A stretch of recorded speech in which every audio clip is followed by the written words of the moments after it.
Сәлеметсіздер ме оқушылар? Бұл сабақтың тақырыбы арттыруға байланысты мәтін есептер. Атында айтып тұрғандай, мәтін есептер шығарамыз. Бұл мәтін есептеріміз арттыруға байланысты. Арттыру дегеніміз ол қосу амалын қолданып шығарамыз деген сөз.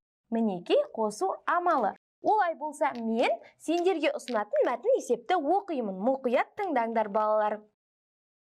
Далада ағаш бар. Ағаштың бірінші бұтағында 15 торғай отыр.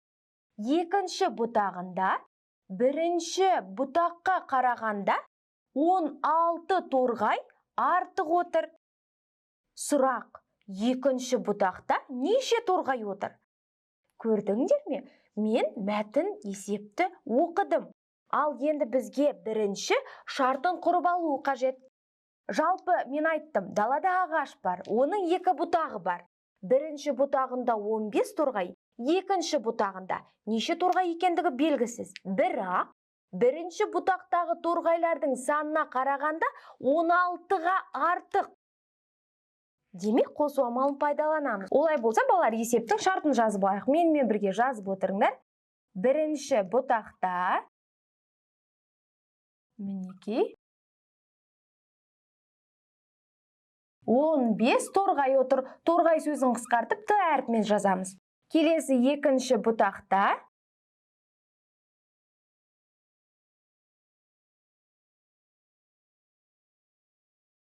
бірінші бұтаққа қарағанда 16 торғай артық отыр дедік, иә? Демек, неше торғай отырғандығы белгісіз.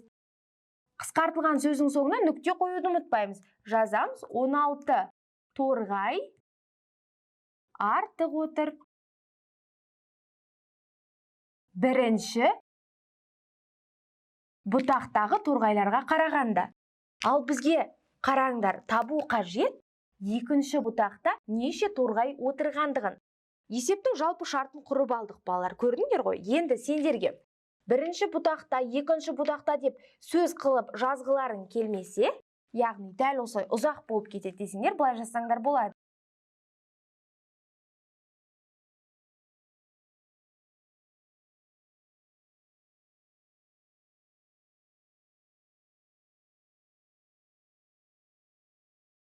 Мінекей балалар, дәл осылай жазсаңдар болады. Рим цифрымен жазамыз, және ешқандай сызықша ешнәрсе қоймаймыз, е?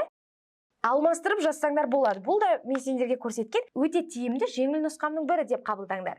Ал енді жалпы есептің шартын құрып алдық. Енді бізге шешуін жазу қажет. Демек, шешуі деп жазамыз мұнда.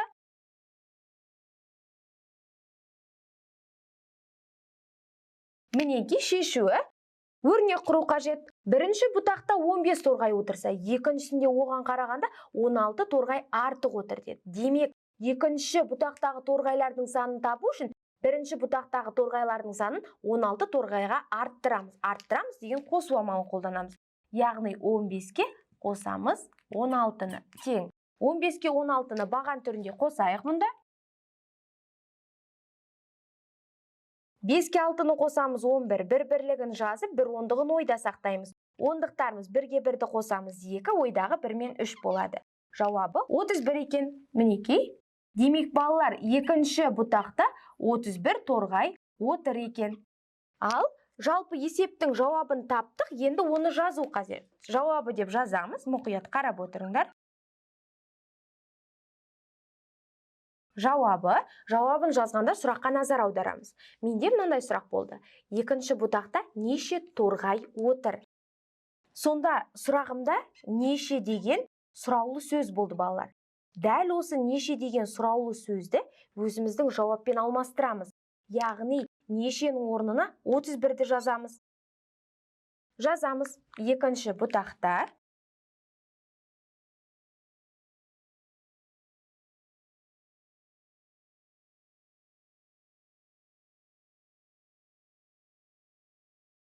бір торғай отыр.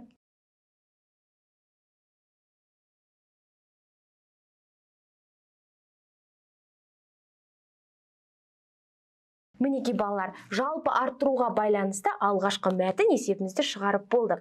Осымен сабағымыз аяқталды. Келесі сабақта көруді ұмытпаңдар, балалар.